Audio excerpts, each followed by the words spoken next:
s'est trouvé, pour ne pas dire polygame, par la force de choses. Il avait deux femmes, Rachel et Léa. Avant d'aller plus loin, Léa qui l'aimait et Rachel, plutôt Rachel qui l'aimait et Léa, c'était plutôt la conséquence. Voilà. Quand on regarde ces deux femmes, il y a quelque chose que Dieu m'a montré qui m'a frappé. J'avais déjà prêché là-dessus une fois. Mais Léa était fertile, Rachel ne l'était pas. Léa enfantait des enfants à Jacob, mais Rachel non. Maintenant, Léa, dans son désespoir, parce qu'il était évident qu'elle n'était pas aimée, ce n'était pas la femme sur laquelle Jacob déversait son amour. Et dans son désespoir, elle pensait qu'en enfantant pour Jacob, elle allait pouvoir gagner son cœur. Mais Rachel, de son côté aussi, parce qu'elle n'enfantait pas, elle pensait que Léa avait l'avantage sur elle parce qu'elle pouvait donner des enfants à Jacob. On a toujours tendance à penser que l'autre est toujours dans la meilleure situation que soi, ou que nous sommes toujours ceux qui sont dans les plus des problèmes possibles. Quelque part, quelqu'un a plus de problèmes que toi. Quelque part, quelqu'un a une situation pire que celle que tu traverses. Toujours. En passant, on était avec le frère Mike au Congo, à Lubumbashi, et il a vu, on n'est pas allé dans un quartier luxueux, on est allé vivre chez mes parents. Et mes parents vivent dans un quartier pauvre. Mes parents sont pauvres, ils ne sont pas riches. Et Mike me disait un jour, il me dit, vraiment, nous, on a gâché notre vie. Il me disait, on pensait qu'on avait la vie dure et on s'est lancé dans le banditisme. Mais on n'a pas eu la vie dure. Je viens de voir des gens qui ont la vie dure, pour qui l'avenir, ils ne savent même pas qu'est-ce que demain leur réserve. Quelqu'un a toujours une situation plus difficile que toi, quelque part. Donc relève ta tête, regarde vers Dieu, adore ton Dieu, et ça va être mieux. Et c'est toujours mieux. Jacob, et plutôt, si on lit Genèse 29, dans Genèse 29, vers la fin du chapitre, on commence à voir un peu cette lutte entre Léa et Rachel pour le cœur de Jacob. Mais il y a une leçon intéressante à tirer là-dedans. On peut le lire à partir du verset... on peut le lire à partir du verset 30, juste pour que ce soit un peu plus court. Jacob alla aussi vers Rachel, qu'il aimait plus que Léa, et il servit encore chez Laban pendant 7 nouvelles années. L'Éternel vit que Léa n'était pas aimée, et il la rendit féconde, tandis que Rachel était stérile. Léa devint enceinte et enfanta un fils, à qui elle donna le nom de Ruben. Elle dit, l'Éternel a vu mon humiliation, et maintenant mon mari m'aimera. Pause là.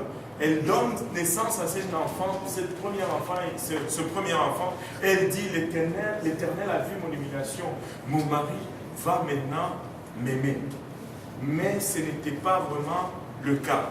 Parce qu'il y a une suite à cela, verset 33.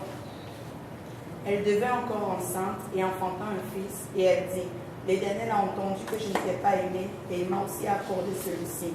Et elle lui donna le nom de Siméon. Encore une fois, un enfant n'a pas suffi pour attirer l'amour de Jacob. Elle était désespérée, en train de rechercher l'amour de son mari, mais le cœur de Jacob était plutôt à Rachel. Et elle s'avance dans ce deuxième enfant et elle dit, maintenant, avec 2 enfants, je vais avoir l'amour de mon mari. Mais ça n'a pas encore fonctionné. Au verset 34. Elle conçut encore et enfanta un fils et dit, pour cette fois, mon mari s'attachera à moi. Je lui ai enfanté 3 fils. C'est pourquoi on l'appela Lévi. Et là, elle essaye encore pour une 3e fois. Avec un 3e enfant, je vais probablement avoir le cœur de mon mari. Mais regardez maintenant le verset clé, la leçon, c'est le verset 35. Elle devint encore enceinte et enfanta un fils, et elle dit, 7 fois, je louerai l'Éternel. 7 fois, je louerai l'Éternel. Amen. 7 fois, je louerai l'Éternel. C'est pourquoi elle donna le nom de Judas et elle cessa d'enfanter. Et elle cessa d'enfanter. C'est seulement Dieu qui satisfait. Amen. Il n'y a que Dieu qui peut satisfaire. Lorsqu'elle a commencé à chercher Dieu, lorsqu'elle a tourné son intérêt ou son effort à louer Dieu au lieu d'attirer le cœur de son mari, elle a cessé d'enfanter parce qu'elle a été satisfaite. Recherchez premièrement le royaume de Dieu. Et tout le reste vous sera donné par-dessus. Si tu as Dieu, les autres pièces de ta vie vont tomber en place. Elles vont tomber en place. C'est pourquoi elle lui donna le nom de Judas, Judas qui signifie louange. Ce nom a pris une connotation péjorative à cause de Judas Iscariote, mais c'est un beau nom qui signifie louange. Louange. Et voilà. Et elle cessa d'enfanter. Et elle cessa d'enfanter. Et regardez, c'est de la tribu de Judas que le Seigneur est descendu. Extraordinaire, extraordinaire. Ce sont de petits détails, mais qui nous enseignent beaucoup. Maintenant, il a travaillé pour son beau-père, et non seulement son beau-père a pu le faire travailler pendant 14 ans sans salaire. C'est un sacré beau-père, en tout cas. Mais en plus de cela, quand il était temps maintenant de commencer à le rémunérer, il changeait son salaire à chaque fois. Je ne sais pas si vous allez garder votre travail. Si on vous dit, bon, on signe un contrat aujourd'hui, 24 $ de l'heure, on vous engage comme ingénieur, blablabla. Et puis, quand vient la semaine de paye, on vous donne votre chèque de paye. Vous dites, oh, mais comment ça? Ah non, parce qu'on a changé cette semaine, on va vous donner 20 $ seulement. Et là, la semaine qui suit, non, cette semaine, ça n'a pas été vraiment bon, donc on vous donne seulement 18. Je ne pense pas que vous allez rester longtemps à ce boulot. Mais Jacob est resté, et je vais vraiment sauter plusieurs détails là-dedans. Dieu lui a fait faveur malgré les ruses de son beau-père, mais ce qu'il a sémé, il était en train de le récolter. Il avait menti à son frère, il avait menti à son père, maintenant son beau-père aussi lui rendait sa monnaie, et ce n'était même pas fini. C'était même pas fini. Et à un moment donné, sa coupe a été pleine, et il s'est dit, je vais prendre les miens et je vais partir, je vais retourner d'où je viens, je vais retourner faire face à mon problème, je vais retourner dans mon pays. Il prend ses biens, il prend ses enfants, et il se met sur le chemin de retour. Laban l'a poursuivi et c'est terrible, vous pouvez lire l'histoire pour vous-même. Mais Jacob est maintenant sur le chemin de retour. Mais sur ce chemin de retour, il sait qu'il y a un problème qui l'attendait dans son pays. Son frère Ésaü, qu'il avait laissé en colère parce qu'il s'était fait avoir pour le droit d'aînesse et pour la bénédiction, l'attendait avec la menace de mort. Jacob envoie des émissaires pour aller voir si tout était correct, mais les gens que Jacob a envoyés, on va le lire, Genèse 32, à partir du verset, on va le lire à partir du premier verset. Jacob poursuivit son chemin et les anges de Dieu le rencontrèrent.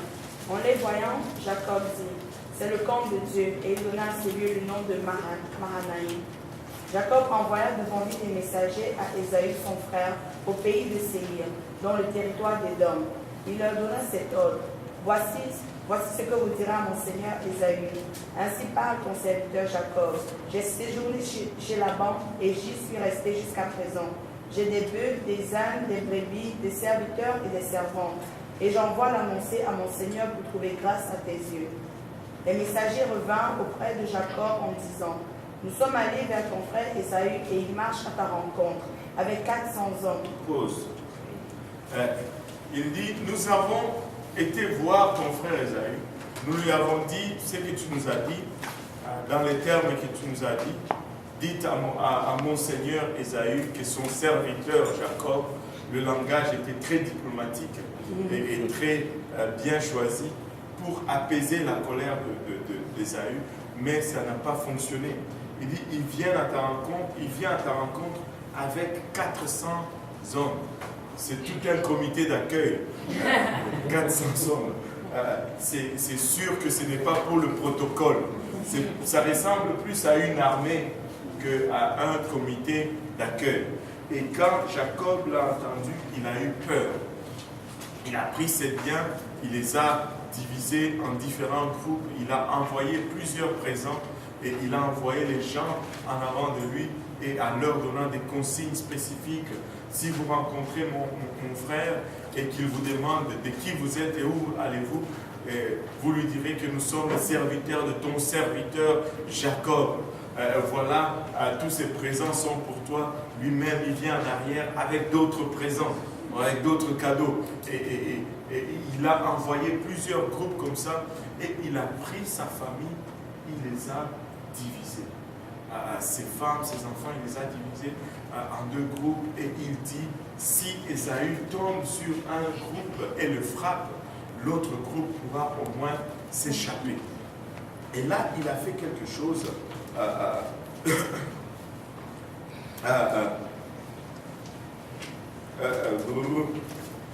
Verset 22. Il se leva la même nuit, prit ses 2 femmes, ses 2 servantes et ses 11 enfants, et passa le gué de Jacob. Il les prit, leur fit passer le torrent et le fit passer à tout ce qui lui appartenait. Jacob demeura seul. Jacob demeura seul. Jacob demeura seul. Très, très important. Il a fait aller tout le monde, il a fait aller même sa famille et il est resté seul. Et lorsqu'il est resté seul, la Bible nous dit alors.